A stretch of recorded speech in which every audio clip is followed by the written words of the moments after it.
जय श्री कृष्ण भगवान की जय। वृंदावन बिहारी लाल की जय। भागवत गीता की जय। अर्जुन वाचा कथम भीष्महां संख्ये द्रोणम च मधुसूदन ईशु प्रतियोत्सामी पुरजार हाव बरिसूदन। अर्जुन ने कहा, हे शत्रुहंता, हे मधुसूदन, मैं युद्ध भूमि में किस तरह भीष्म तथा द्रोण जैसे पूजनीय व्यक्तियों पर उलटकर बाण चलाऊंगा। कहने का तात्पर्य है कि भीष्म पितामह तथा द्रोणाचार्य जैसे सामान्य व्यक्ति सदैव पूजनीय हैं। यदि वे आक्रमण भी करे तो उन पर उलटकर आक्रमण नहीं करना चाहिए। यह समान शिष्टाचार है कि गुरुजनों वायो युद्ध भी नहीं किया जाए। यहाँ तक कि यदि कभी भी रुक्ष व्यवहार करें तो भी उनके साथ रुक्ष व्यवहार न किया जाए। तो फिर भला अर्जुन उन पर बाण कैसे छोड़ सकता है। तो क्या कृष्ण कभी अपने पितामह नाना उग्रसेन तथा अपने आचार्य संदीपनी मुनि पर हाथ चला सकते थे। तो अर्जुन ने कृष्ण के समक्ष ये कुछ तर्क प्रस्तुत किए। गुरु न हत्वा ही महानुभावन श्रेयो भुक्तम वैक्षिम तिहे लोके हवार्थ कमास्तु गुरु निहय भुज्य भागु रुधिर पर दिग्न धान। माने ऐसे महापुरुष को जो मेरे गुरु हैं उन्हें मारकर जीने की अपेक्षा इस संसार में भीख मांगकर खाना अच्छा है। भले ही वे संसारिक लाभ के इच्छुक हों किंतु हैं तो गुरुजन ही। यदि उनका वध होता है तो हमारे द्वारा भोग प्रत्येक वस्तु उनके रक्त से सनी होगी। माने अर्जुन का कहने का तात्पर्य है कि शास्त्रों के अनुसार ऐसा गुरु जो निध कर्म में रत हो और जो विवेक शून्य हो ताजज हैं। दुर्योधन से आर्थिक सहायता लेने के कारण भीष्म तथा द्रोण उसका पक्ष लेने के लिए बात थी। यद्यपि केवल आर्थिक लाभ से ऐसा करना उनके लिए उचित न था। तो ऐसी दशा में वे आचार्य का सम्मान खो बैठे थे। किंतु अर्जुन सोचता है कि इतने पर भी उसके गुरुजन हैं, अतः उनका वध करके भौतिक लाभों का भोग करने का अर्थ होगा रक्त से सने अवशेषों का भोग। न चैते दिव्य कत्रो गरियो यदा जये यदि बानो जयऊ आनवे हत्वा न जिजीविषाम अस्ते बस्तिता पर मुखे धातरा राष्ट्र।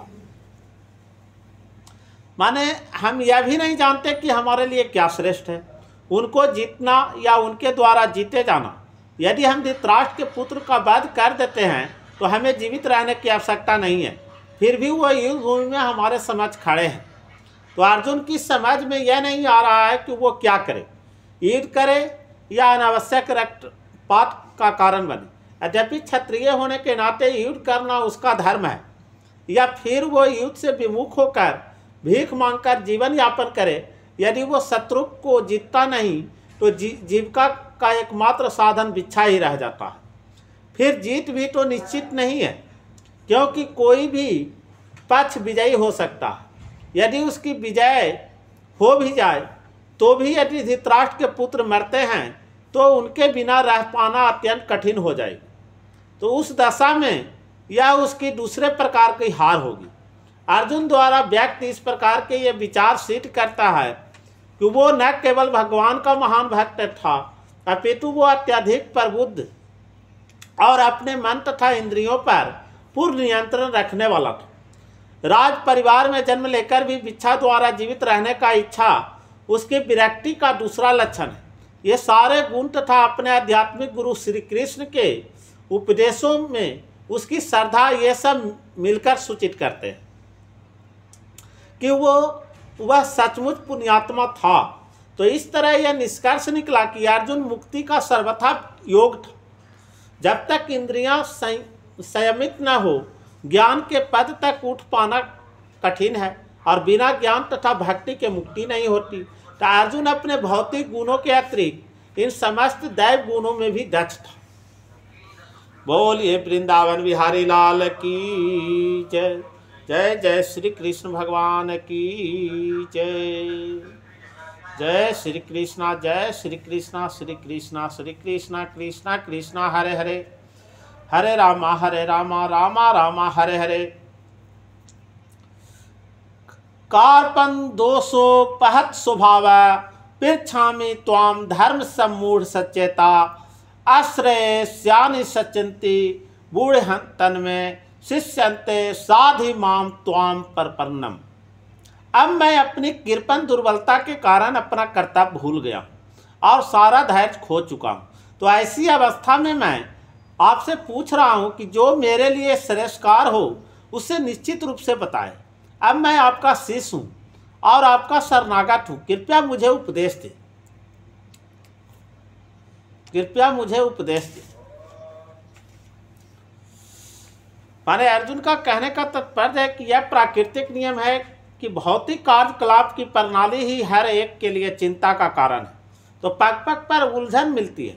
अतः परमाणु गुरु के पास जाना आवश्यक है, जो जीवन के उद्देश्य को पूरा करने के लिए समुचित पथ निर्देश दे सके। समग्र वैदिक ग्रंथ में हमें यह उपदेश देते हैं कि जीवन की अनचाही उलझनों से मुक्त होने के लिए परमाणु गुरु के पास जाना चाहिए। तो ये उलझनें उस दावाग्नि के समान है जो किसी के द्वारा लगाए बिना भभक उठती है। तो इस प्रकार विश्व की स्थिति ऐसी है कि बिना चाहे जीवन की उलझन स्वतः उत्पन्न हो जाती है। कोई नहीं चाहता कि आग लगे, किंतु फिर भी वो लगती है और हम अत्यधिक व्याकुल हो उठते हैं। अतः वैदिक वाङ्मय उपदेश देता है कि जीवन की उलझनों को समझने तथा उनका समाधान करने के लिए हमें परंपरागत गुरु के पास जाना चाहिए। तो जिस व्यक्ति का परमाणु गुरु होता है वो सब कुछ जानता है। अतः मनुष्य के भौतिक उलझनों में न रहकर गुरु के पास जाना चाहिए।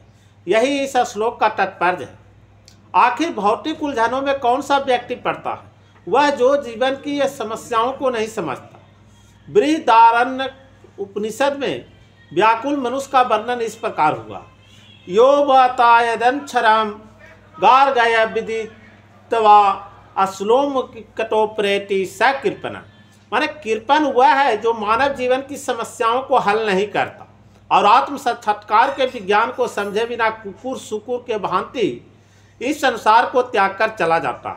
तो जीवन के लिए यह मनुष्य जीवन अत्यंत मूल्यवान निधि है, जिसका उपयोग वह अपने जीवन के समस्या को हल करने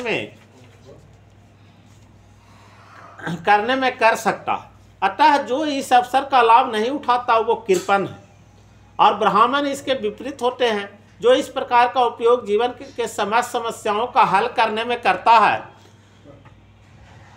या येते दक्षरम गार्गी विदित्वा अस्मोलो का तो प्रयति स ब्राह्मण। माने देहात्म बुद्धि बस कृपण या कंजूस लोग अपना सारा समय परिवार समाज देश आदि के अत्यधिक प्रेम में गंवा देते हैं। तो मनुष्य प्रायः चर्म रोग के आधार पर अपने परिवार जीवन अर्थात पत्नी बच्चों तथा परिजनों में आसक्त रहता है। तो कृपण यह सोचता है कि वो अपने परिवार के मृत्यु से बचा सकता है, अथवा वो यह सोचता है कि उसका परिवार या समाज उसे मृत्यु से बचा सकता है। तो ऐसा पारिवारिक आसक्ति निम्न पशुओं में भी पाई जाती है, क्योंकि वे भी बच्चों को देखभाल करते हैं। तो बुद्धिमान होने के कारण अर्जुन समझ गया था कि पारिवारिक सदस्यों के प्रति उनका अनुराग तथा मृत्यु से उनकी रक्षा करने की उसकी इच्छा ही उसकी उलझनों का कारण है। यद्यपि वह समझ रहा था कि युद्ध करने का कर्तव्य उसकी प्रतीक्षा कर रहा था, किंतु कृपण दुर्बलता के कारण माने कापर दोष के कारण वो अपना कर्तव्य नहीं निभा रहा था।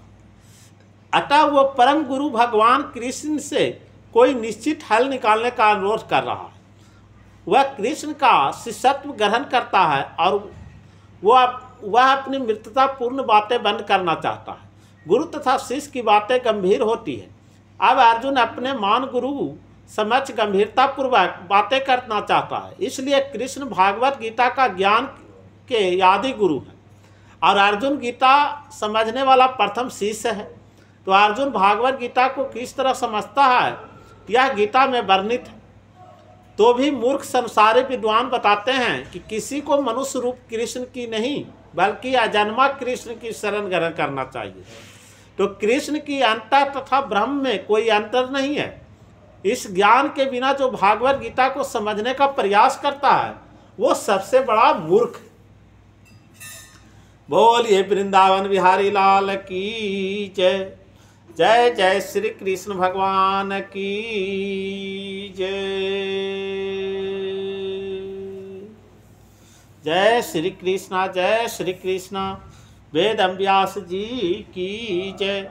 भागवत गीता की जय।